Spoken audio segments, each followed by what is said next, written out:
अरे भाई 505 छोड़ी जीवाक पड़ो आउ केते अच्छी भाई। तो आपण माने एई दृश्यटा देखि पारुथिबे एबे मु गुंफा भीतर अछि तो एटी हमकु गाइड करबा लोक के नांती एई दृश्यटा आपनकु घर भलिया लागि ताई पारे। तो 170 किलोमीटर सफर करबा परे आमे पहुंची गलु देवगिरी चौक। तो एबे आमे जिवु देवगिरी पहाड़। तो आउ रहिला 2 किलोमीटर चलंतु आम सहित देवगिरी सांग माने ओडिसा रो कोण अनुकोणर अकुआ गप सुंदर प्रकृति एवं रहस्यमय स्थान गुड़ी को आपण मानक सामना को आनिबा पई मु बहुत चेष्टा करबी। आउ ए नुआ सफर प्रथम पाद आमे रखिछु रायगड़ा गोटिए बहुत ही पवित्र आउ चमत्कारी स्थान रे जार ना होछि देवगिरी पहाड़। जय जगन्नाथ सांग माने मु आपनकर वीर भाई स्वागत करूछि आपण मानक आम चैनल दा ओडिया नोमाद रो एक संपूर्ण नुआ एवं स्पेशल वीडियो 170 किलोमीटर धरी आमे सेमलीगुड़ा टू आमर देवगिरी जाए आसीछु आपण मानक पई एई सौंदर्य जगह देखैबा पई। तो आपण माने मो चैनल को निश्चय सब्सक्राइब करिवे बोली आशा। आज मो सहित आछंती मो सांग जीत कुमार। तो आपण माने देखि पारुथिबे ये होची जीत कुमार। तो आकु इंस्टाग्राम रे भी जाइकरी फॉलो करो जीत कुमार सर्च करके भाई भी हमर सहित सबले सपोर्टिंग पाई थिबे। तो डेरी करबानी चलंतु आमे आपण को नै जिवु देवगिरी पहाड़।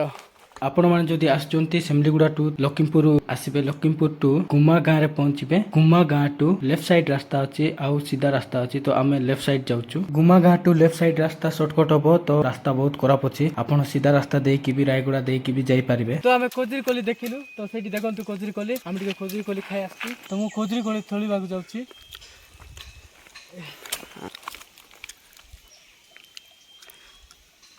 जदि आपण खजूर कोली खाइथिबे ताहेले कमेंट माध्यम रे जणावतु मते। भी तोरे ट्राई कर दंतु खजूर को जो कोली पाचिथिबो ताकू आपण खांतु आ ट्राई भी कर दंतु।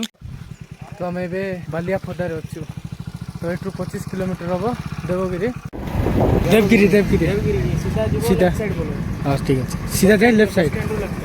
एबे वर्तमान आमे अछु शिखर पाई जोड़े भाई को पचारलु सीधा जाए लेफ्ट को जानतु बोल कहले।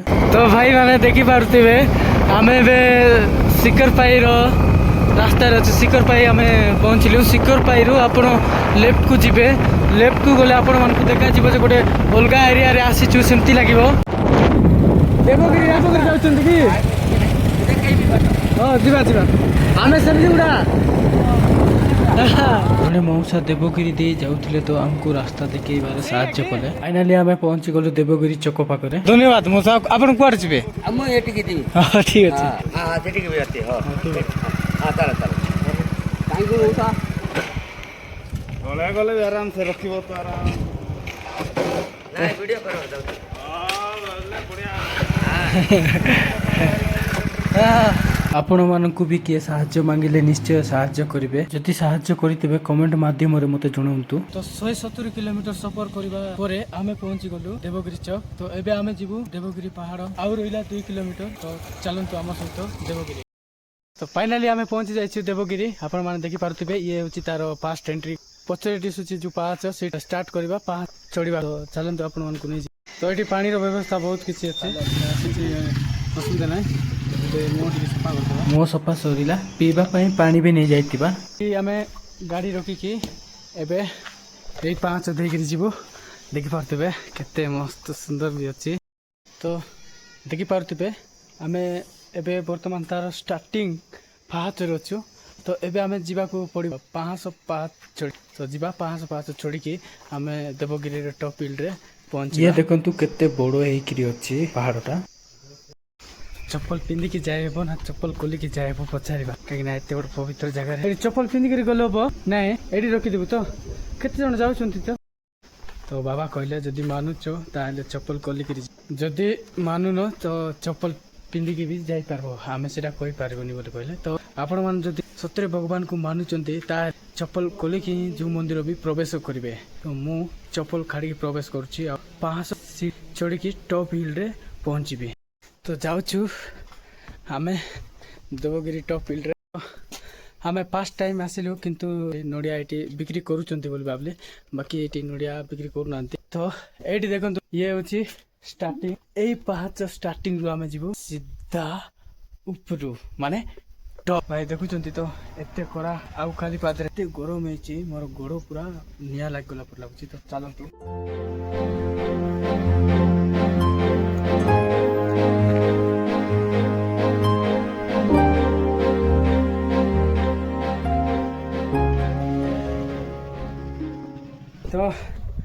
ଦେଖିପାରୁଥିବେ ଆମେ ପାହାଚ ଚଢ଼ିବାରେ ଷ୍ଟାର୍ଟ କରିଦେଲୁ।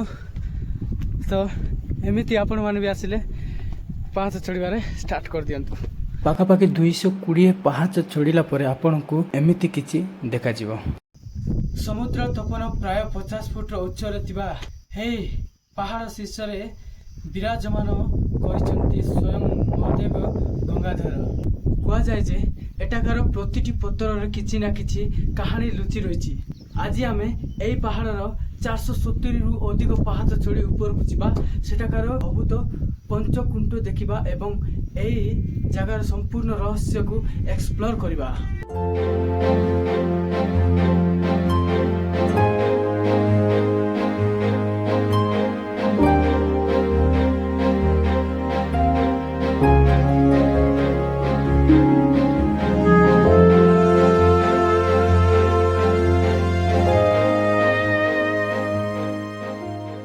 ମୁଁ ଏବେ ଟପ୍ ହିଲ୍ରେ ପହଞ୍ଚି ଗଲି, ବାକି ଥକି ଯାଇଛି ଭାଇ। ଖରାକୁ ପଥରଟା କେତେ ଗରମ ହେଇଛି, ମୋ ପାଦ ପୁରା ନିଆଁ ଲାଗିଯାଉଛି। ମୁଁ ମାନୁଛି ଇଏ ହେଉଛି ଗୋଟେ ପବିତ୍ର ଜାଗା, ହେଲେ ଏହି ଖରାରେ ମୁଁ ଖାଲି ପାଦରେ ଯେଉଁ ଆସିଛି ନା, ମୋର ଅଛି ଭାଇ। ପାହାଡ଼ ଉପରେ ଥିବା 5ଟି ପ୍ରାକୃତିକ ଜଳକୁଣ୍ଡ, ଯାହାକୁ ଗଙ୍ଗା, ଯମୁନା, ସରସ୍ୱତୀ, ଭାର୍ଗବୀ ଏବଂ ଇନ୍ଦ୍ରଦ୍ୟୁମ୍ନ କୁହାଯାଏ, ଏହି ସାମ୍ନାର ସବୁଠାରୁ ବଡ଼ ଆକର୍ଷଣ ଏବଂ ରହସ୍ୟ। ତ ଚାଲନ୍ତୁ ଦେଖିବି।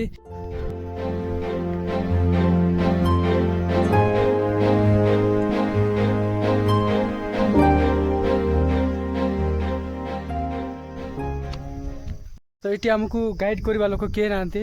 ତ ଦେଖିପାରୁଥିବେ ଆପଣମାନେ ଯଦି ଥରେ ଆସିଛନ୍ତି ତାହେଲେ ଇଏ ହେଉଛି କୁଣ୍ଡଟା, ଆପଣମାନେ କମେଣ୍ଟ ମାଧ୍ୟମରେ କମେଣ୍ଟ କରନ୍ତୁ। ତ ଇଏ ବି ଦେଖୁଛନ୍ତି, ଆପଣ ଦେଖିପାରୁଥିବେ ଏଇଟା କି କୁଣ୍ଡ। ମୁଁ ତ ଫାର୍ଷ୍ଟ ଟାଇମ୍ ଆସିଛି, ବାସ୍ କିଛି ଜାଣିପାରୁନି। ମାନେ ଗାଇଡ୍ କରିବା ଲୋକ ଥିଲେ ଭଲ ହୁଅନ୍ତା, ତ ମୁଁ କିଛି ବି ଜାଣିପାରୁନି ଏଇଟା କି କୁଣ୍ଡ। ଆପଣମାନେ କମେଣ୍ଟ ମାଧ୍ୟମରେ କମେଣ୍ଟ କରନ୍ତୁ, ତ ନେଇଯିବେ। ଆଉ ଅଛି କୁଣ୍ଡ, ଇଏ ଦେଖନ୍ତୁ, ଇଏ ବି ଗୋଟେ କୁଣ୍ଡ। ତ ନିଶ୍ଚିତ ମୁଁ ତ ଫାର୍ଷ୍ଟ ଟାଇମ୍ ଆସିଛି ବୋଲି ଆପଣମାନେ କିଛି ଇଏ କରିପାରୁନି, ମାନେ କହିପାରୁନି।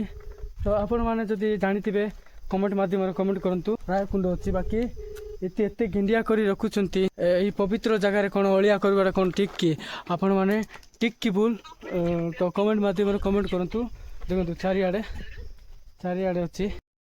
ଇଏ ଟାଙ୍କି ଅଛି, ବାକି ପାଣିର ସୁବିଧା କରିବା ପାଇଁ ଟାଙ୍କି ରଖାହେଇଛି। ଏପର୍ଯ୍ୟନ୍ତ କିଛି ଷ୍ଟାର୍ଟ କରାହେଇନି ବୋଧେ। ଇଏ ହେଉଛି ଗଣେଶ ମନ୍ଦିର, ଶ୍ରୀ ସିଦ୍ଧି ବିନାୟକ ଟେମ୍ପଲ। ଇଏ ହେଉଛି ଗୁମ୍ଫା ପରି ଦେଖାଯାଉଛି, ତ ସାୟଦ ଗୁମ୍ଫା ବି ହେଇଥିବ। ଆମେ ତଳେ ଯାଇକିରି ଦେଖୁଛୁ। ତ ଆମେ ସେଇ ଗୁମ୍ଫା ଭିତରେ ପହଞ୍ଚି ସାରିଛୁ। ତ ଆପଣଙ୍କୁ ଭିତରର ଦୃଶ୍ୟ ଦେଖେଇବି, ଚାଲନ୍ତୁ ଦେଖିବା ପୂର୍ବରୁ ବାବାଙ୍କ ଠାରୁ କିଛି ଶୁଣି ନେବା। ବାବା ନମସ୍କାର। ବାବା ତାକୁ କି ଗୁମ୍ଫା ବୋଲି କହିଲେ? ଦେବଗିରି ଗୁମ୍ଫା। ତ ଭିତରେ ଚାଲନ୍ତୁ।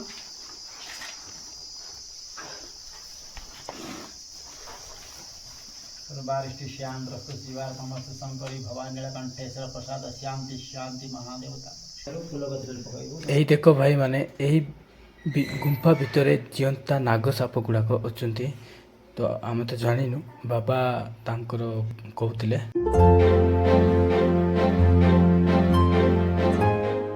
ଦେବଗିରି ପାହାଡ଼ ଶୀର୍ଷରେ ଥିବା ପ୍ରାକୃତିକ ଗୁମ୍ଫା ଭିତରେ ବାବା ଗଙ୍ଗାଧର ବିରାଜମାନ କରିଛନ୍ତି। କୁହାଯାଏ ଏହି ଶିବଲିଙ୍ଗଟି ମାନବ ନିର୍ମିତ ନୁହେଁ, ବରଂ ଏହା ଏକ ପ୍ରାକୃତିକ ସ୍ୱୟଂଭୂ ଶିବଲିଙ୍ଗ। ତ ଆପଣମାନେ ଏଇ ଦୃଶ୍ୟଟା ଦେଖିପାରୁଥିବେ। ଏବେ ମୁଁ ଗୁମ୍ଫା ଭିତରେ ଅଛି, ତ ଆପଣମାନେ ଦେଖିବା ପୂର୍ବରୁ କିଛି ବାବାଙ୍କ ଠାରୁ ଶୁଣି ନେବା। ତ ଏଇ ଭିତରେ ହିଷ୍ଟ୍ରି କିଛି ଅଛି, ତ ଆମେ ବାବାଙ୍କ ଠାରୁ ଶୁଣି ନେବା। ତ ଆମକୁ ବାବା ଡାକି ନେବେ। ପୁରୁଣା ହିଷ୍ଟ୍ରି ଅଛି ଏଇଠିକାର, ତ ସେ ବିଷୟରେ ଶୁଣି ନେବା। ଆଗ କାଳର ଲୋକ ଏଇଟା କେମିତି ଜାଣିଲେ ଯେ ଏଇଠି ପ୍ରାକୃତିକ ସମୟରେ ମାନେ ଏଠି ଦେବାଦେବୀ ବସବାସ କରୁଥିଲେ ବୋଲି? ଗୋଟେ ଗାଈ ଜଗୁଆଳ ଦ୍ୱାରା ଜଣା। ଗାଈ ଜଗୁଆଳ ଦେଶ ସ୍ୱାଧୀନ ନ ହେବା ଆଗରୁ ରାଜା ମାନେ ଶାସନ କରୁଥିଲେ, ସେତେବେଳର କଥା। ଏଠି ମନ୍ଦିର ଅଛି ବୋଲି କିଏ ଜାଣିନାହାନ୍ତି, ରାଜା ଜାଣିନାହାନ୍ତି, ପ୍ରଜା ବି ଜାଣି। ଦିନେ ଗାଈ ଜଗୁଆଳ ଜଙ୍ଗଲ ଭିତରେ ଗାଈ ଗୁଡ଼ାକ ଛାଡ଼ି ଦେଇକି ଚାଲି ଯାଉଥାଏ। ଦିନେ ଜଙ୍ଗଲ ଭିତରେ ଗାଈ ଗୁଡ଼ାକ ଦେଖା ହେଲାନି, ଖୋଜୁ ହାଲିଆ ହେଇଗଲା, କୋଉଠି ପାଇଲିନି। ଏମିତି ପାହାଡ଼ ପର୍ବତ ବୁଲୁ ଲାଷ୍ଟକୁ ଏ ପର୍ବତକୁ ଆସିଲା। ଏଠି କ'ଣ ହେଲା, କାଳେ ଘାସ ହେଉଛି ଉପରୁ ଯାଇଥିବ ବୋଲି ଉପରକୁ ଏମିତି ଆସିଲା। ମାନେ କିଏ ଜାଣିନଥିଲେ ସେମାନେ ଗାଈ ଇଏ ସେତେବେଳେ ପୁରା ଜଙ୍ଗଲ ହଁ ପୁରା ଇଏ ନା ଦେଶ ସାରା ଜଙ୍ଗଲ କେତେ ଜଙ୍ଗଲ ଥିବ। ଆରମ୍ଭରେ ଶ୍ରୀକୃଷ୍ଣ ଭଗବାନ ବଳରାମ ଭଗବାନ ପୂଜା ଦେବତା ନିର୍ମିତ ଧରୁ ଦେବଗିରି ଦେବଲିପି ବୁଝିଲ କି ହଁ ଦେବଲିପି ତାଙ୍କର ସବୁ କିମ୍ବଦନ୍ତୀ ସବୁ ଅଛି। ହଁ ତାପରେ ମୁନି ଋଷିମାନେ ପୂଜା କରୁ କରୁ କେତେ ଯୁଗ ବିତିଗଲା। ସ୍ୱାଧୀନ ନ ହେବାରୁ କଲ୍ୟାଣ ସିଂହ ରଜା ଥିଲେ ପ୍ରଜା ଥିଲେ କେହି ବି ଜାଣିନାହାନ୍ତି। ହେଲେ ଗାଈ ଜବଳ କ'ଣ ସିଏ ବି ଗାଧେଇଲା ସେଠି ଏଠି ଆସିଲା ମହାପ୍ରଭୁ ମନ୍ଦିର ସେମାନେ ଯୁଆଡ଼େ ଗଲେ ପଛେ ପଛେ ଗାଈ ଜବଳ ପଳେଇ ଯାଉଥାଏ ମୁନି ଋଷିଙ୍କର ପଛେ ପଛେ। ଗଲା କିଛି ସମୟରେ ସେମାନେ କେତେ ଭିତରେ ସେମାନେ ତପସ୍ୟାରେ ଲୀନ ହୋଇଛନ୍ତି। ଏ ଗଲା କେତେ ସମୟ ପରେ ତାଙ୍କର ତପସ୍ୟାର ଭଗ୍ନ ହେଲା। ଏ ଯିବା ପରେ ତାଙ୍କର ଦିବ୍ୟ ଦୃଷ୍ଟି ଜାଣିଲେ କେହି ଗୋଟିଏ ଆମ ସ୍ଥାନକୁ ଆସିଛନ୍ତି, ତେଣୁ ଆମର ତପର ବିଘ୍ନ ହେଲା। ତାକୁ ଡାକିଲେ, ବାବୁ ଆସ ତୁମେ କିଏ ଏଠି କ'ଣ ପାଇଁ ଆସିଲ ବୋଲି ପ୍ରଶ୍ନ କରିବାରୁ ସେ କହିଲା, ପ୍ରଭୁ ମୁଁ ଗୋଟେ ଗାଈ ଯୁଆଳ ଜଙ୍ଗଲ ଭିତରେ ଗାଈ ଗୁଡ଼ାକ ଛଡ଼ିକି ଚାଲି ଯାଉଥାଏ, କିନ୍ତୁ ଜଙ୍ଗଲ ଭିତରେ ମୁଁ ଗାଈ ଗୁଡ଼ାକ ପାଇନି, ଖୋଜି ଖୋଜି ହାଲିଆଇଗଲି, ତେଣୁ ଆପଣଙ୍କର ବିନା ଅନୁମତିରେ ଆପଣଙ୍କର ପିଠକୁ ଚାଲିଗଲି, ମୋର ଭୁଲ ହେଲା, ମୋତେ ପ୍ରଦାନ କରିଯାଅ ବୋଲି ତାର ଯେଉଁ ଶୈଳୀରେ କହିଲା ମୁନି ଋଷି ତା କଥାରେ ଶାନ୍ତ ହେଲେ। କିଛି ବି କହିନା, ହଉ ଯାହା ହେଲା ତ ହେଲା। ତୋର ଗାଈ ଗୁଡ଼ାକ ଏ ପଛପଟେ କୁକୁଡ଼ାଗିରି ବୋଲି ପାହାଡ଼ ଅଛି, ତାର ସାମ୍ନାରେ ତୋର ଗାଈ ଗୁଡ଼ାକ ପାଇବ। କ'ଣ କହିଲେ କୁକୁଡ଼ାଗିରି କୁକୁଡ଼ାଗିରି ଏଇଟା ଦେବଗିରି ହଁ କୁକୁଡ଼ାଗିରି ଆଉ ସେଟା କୋଉ ପାଖ ଅଛି ଯାହାକୁ ଛାଡ଼ିକରି ଗୋଟେ 2 କିଲୋମିଟର ଦୂରରେ ହଁ କି କୁକୁଡ଼ା ଉପରେ ଗୋଟେ ଦେବୀ ଅଛନ୍ତି। ପୂର୍ବ ଲୋକ କହନ୍ତି ହନୁମାନ କାଉଡ଼ି କରି କାଶୀ ପୀଠକୁ ନେଇ ଯାଉଥିଲେ, ଯେତେବେଳେ କୁକୁଡ଼ା ଡାକିଦେଲେ ଏଟାର ହୁଳେଇ ଦେଲେ। ଆଚ୍ଛା ସେ ସାମ୍ନାରେ ପାଇବୁ ବୋଲି କହିଲେ। ଆଜି ବୋଲେ ଆମେ ଅନୁମତି ଦେଉଛୁ, ତୁମ ରାଜାକୁ କହିଦିଅ ଏଠି ମନ୍ଦିର ଅଛି ବୋଲି। ସେ ଅନୁମତି ଦେଲା ପରେ ରାଜା ଜାଣିଲେ, ମୁନି ଋଷିମାନେ ଅନୁମତି ଦେଲେ। ଏଇଠି କୋଉ ରାଜା ଥିଲେ? ଜୟପୁରରେ ଛୋଟ ରାଜା କୃଷ୍ଣଚନ୍ଦ୍ର ଦେବ। କୃଷ୍ଣଚନ୍ଦ୍ର ଦେବ ଜୟପୁର ସେଟା ବଡ଼ ରାଜା, ଏଟା ଛୋଟ ରାଜା। ଜୟପୁର ତ ବିକ୍ରମ ଦେବ ସେଟା ବଡ଼ ରାଜା, ତାଙ୍କର ଅଣ୍ଡରେ ଛୋଟ ଛୋଟ ରାଜା। ଆଉ ତାପରେ ରାଜା ଜାଣି। ଆଉ ଏ ଯୋଉ ଶିବଲିଙ୍ଗ ଗୁଡାକ ଅଛି ଏଇଟା କୋଉ କୋଉ ଲିଙ୍ଗ? ଏଇଟା ଅଷ୍ଟଶମ୍ଭୁ, 8ଟା ଲିଙ୍ଗ। ଅଷ୍ଟଶମ୍ଭୁ ଏଇଟା ତ ଅଷ୍ଟରୁଦ୍ର ବୋଲିବେ ନାହିଁ, ଅଷ୍ଟଶମ୍ଭୁ ଅଷ୍ଟରୁଦ୍ର ତାଙ୍କର 8ଟା। ଆଉ ସେ 12 ଗଣେଶ ଅଛନ୍ତି, ଦୁର୍ଗା ଅଛନ୍ତି, କାଳୀ ଏଇଟା ତାଙ୍କର ବୃଷଭ, আর ଗଣେଶ କାର୍ତ୍ତିକ ପାର୍ବତୀ ସେଟା ମୁଖ୍ୟ ଦେବତା ଯୋଉଟା ପୂଜା କଲୁ ସେଇଟା ମୁଖ୍ୟ ଦେବତା। କରମଙ୍ଗା ଫଳରେ 5ଟା ସ୍ଫଟିକ ଲିଙ୍ଗ ଜ୍ୟୋତିର୍ଲିଙ୍ଗ। ପାହାଡ଼ଟା ହାତୀ ଭଳିଆ, ହାତୀରେ ପଛପଟେ ଆସିছে, ହାତୀରେ ଶିର ଭାଗରେ ମହାପୁରୁଷ ଅଛନ୍ତି, ଉପର କାଇଲେ 3 ଭାଗ ହୋଇଛି, ବୁଝିଲ। ଦେବଗିରି ପାହାଡ଼ ଶୀର୍ଷରେ ଥିବା ପ୍ରାକୃତିକ ଗୁମ୍ଫା ଭିତରେ ବାବା ଗଙ୍ଗାଧର ବିରାଜମାନ କରିଛନ୍ତି। କୁହାଯାଏ ଏହି ଶିବଲିଙ୍ଗଟି ମାନବ ନିର୍ମିତ ନୁହେଁ, ବରଂ ଏହା ଏକ ପ୍ରାକୃତିକ ସ୍ୱୟମ୍ଭୂ ଶିବଲିଙ୍ଗ। ଏଠାକାର ଦେବଗିରିର ଷ୍ଟୋରି ଆଉ ଗୁପ୍ତେଶ୍ୱର ମନ୍ଦିରର ଷ୍ଟୋରି ପୁରା ସେମ୍। ସେଇ ଗୁମ୍ଫାର ଉପର ଦୃଶ୍ୟକୁ ଦେଖେଇବୁ। ତ ଦେଖନ୍ତୁ ଇଏ ହେଉଛି ଟପ୍ ର ଭ୍ୟୁ, କେତେ ସୁନ୍ଦର ଦେଖାଯାଉଛି। ଏବେ ଆମେ ତ ଚାଲନ୍ତୁ ଉପର ଦୃଶ୍ୟ ଦେଖେଇବା। ତ ଆପଣ ଯେବେ ଆସିଲେ ଏହି ଗୁମ୍ଫାର ଅଷ୍ଟଲିଙ୍ଗକୁ ପୂଜା କରି ଯାଆନ୍ତୁ ବା ଦର୍ଶନ କରି ଯାଆନ୍ତୁ। ଏହି ଦେବଗିରି ପାହାଡ଼ର ଇତିହାସ ଆଉ ମହାତ୍ମ୍ୟ ବହୁତ ନିଆରା। ଏହାକୁ ଦୂରରୁ ଦେଖିଲେ ଗୋଟିଏ ଶୋଇଥିବା ହାତୀ ଭଳି ଦେଖାଯାଏ। ଆଉ ସବୁଠାରୁ ବଡ଼ ଚମତ୍କାର ହେଉଛି ଏହି ପାହାଡ଼ ଉପରେ ଥିବା ପଞ୍ଚକୁଣ୍ଡ। ଆପଣ ବିଶ୍ୱାସ କରିବେନି ଯେ ଯେତେ ପ୍ରଚଣ୍ଡ ଖରା ହେଲେ ବି ଏହି କୁଣ୍ଡର ପାଣି କେବେ ଶୁଖେ। ପୁରାତନ କାଳରୁ ଏଠାରେ ଦେବତା ଆଉ ସାଧୁ ସଞ୍ଚକ ବାସ ରହି ଆସିଛି, ସେଥିପାଇଁ ଏହାକୁ ଦେବଗିରି କୁହାଯାଏ। ଆଶା କରୁଛି ଆପଣମାନଙ୍କୁ ଏହି ଭିଡ଼ିଓଟା ଭଲ ଲାଗିଥିବ। ଯଦି ଆପଣଙ୍କୁ ଜଣେ ଓଡ଼ିଆ ଜାତିର ଏହି ସଫର ଭଲ ଲାଗୁଛି, ତେବେ ଦା ଓଡ଼ିଆ ନବାଦ ୟୁଟ୍ୟୁବ୍ ଚ୍ୟାନେଲକୁ ସବସ୍କ୍ରାଇବ୍ କରନ୍ତୁ ଏବଂ ଆଗକୁ ମୋ ସହ ନୂଆ ନୂଆ ଜାଗା ବୁଲିବାରେ ପ୍ରସ୍ତୁତ ରୁହନ୍ତୁ। ପରବର୍ତ୍ତୀ ଭିଡ଼ିଓରେ ଦେଖା ହେବା। ଜୟ ଜଗନ୍ନାଥ।